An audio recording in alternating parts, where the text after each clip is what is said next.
And now, a story from the Appleseed. Long ago, far away, on the other side of the mountain, there lived a king. He was the king of little things. He was the king of keys, coins, crumbs, and condensation. He was the king of needles, noodles, knots, beetles, baby rattles, little ballerina dolls, pin cushions, pet names, and small kindnesses. Now, all around the king of little things, there were bigger kings. There were kings of cities, kings of counties, kings of countries, and kings of continents. The big kings made their subjects pay for everything, for freedom, for food, for firewood. The king of little things gave anything to anyone who asked politely. The big kings all had big castles. They'd have huge parties on Friday and Saturday night. They'd make everybody attend. King of little things had a little cabin. He might have a few friends over. The big kings all had aspirations.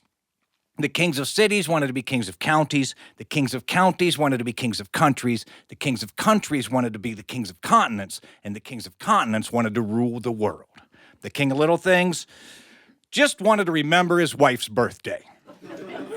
Well, one day, one of the big kings, King Normous, he decided it was time to take over the world. So he got together his generals, he got together his advisors, he amassed his armies, and he set out, and he crushed the kings of the cities, he quashed the kings of the counties, he conquered the kings of the countries, he alliterated the kings of the continents. And when he thought that he had taken over the entire world, he had all of his staff throw a huge banquet. He had his jewelers make him a huge crown with thousands of tiny jewels. He had his tailors make him a fine suit with big brass buttons. He had everybody attend, and he stood in front of everyone and said, "I am now the biggest king that ever was. I am the king of the sky. I am the king of the whales. I am the king of the rivers. I am the king of the oceans. I am the king of the pachyderms." And he would have gone on like that forever, except a servant in the back of the room raised a tremulous hand.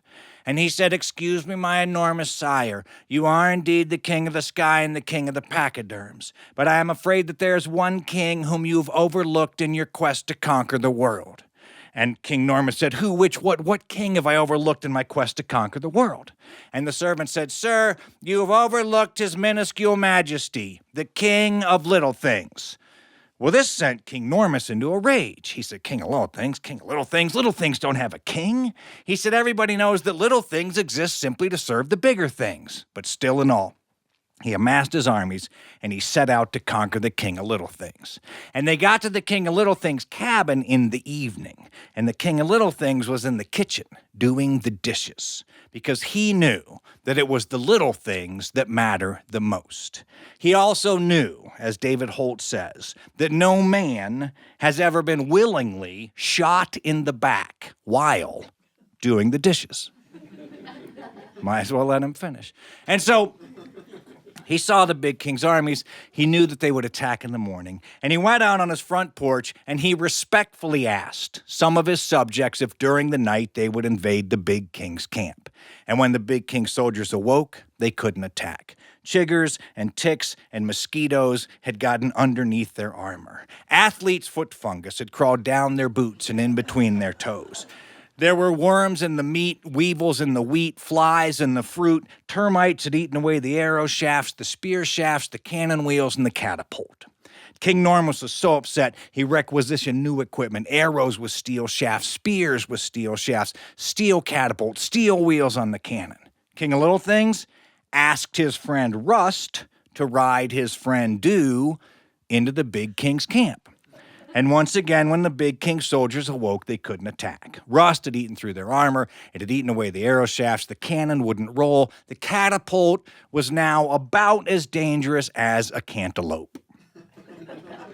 And King Normous was in his enormous tent, marching back and forth. How can I defeat this king? I can't defeat this king. He uses the little things to create chaos. And then he had an idea. He said, "I know what I'll do."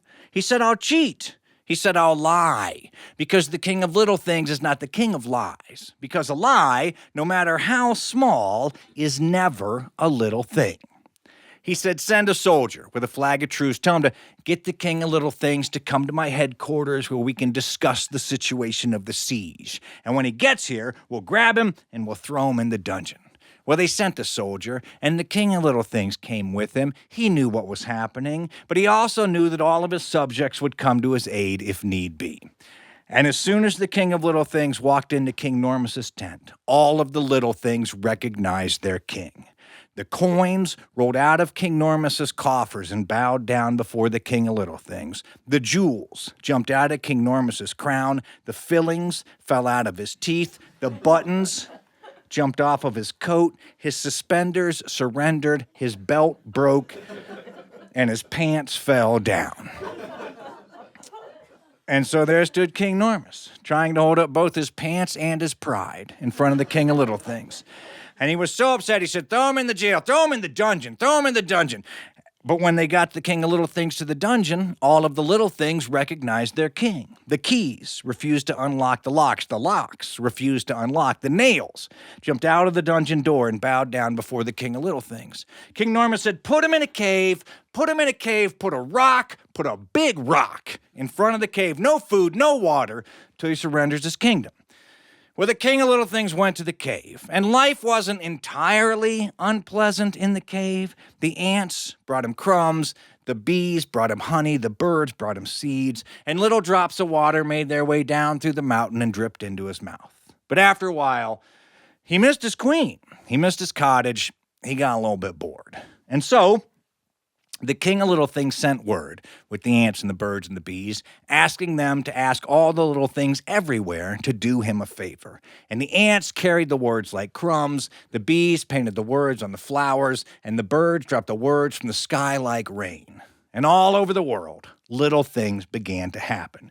Strings unstrung, springs sprung, hangers unhung, tables toppled, chairs folded, easels eased away, quilts quivered, quills quit, brakes jolted, bolts bolted, fires froze, pickles undilled,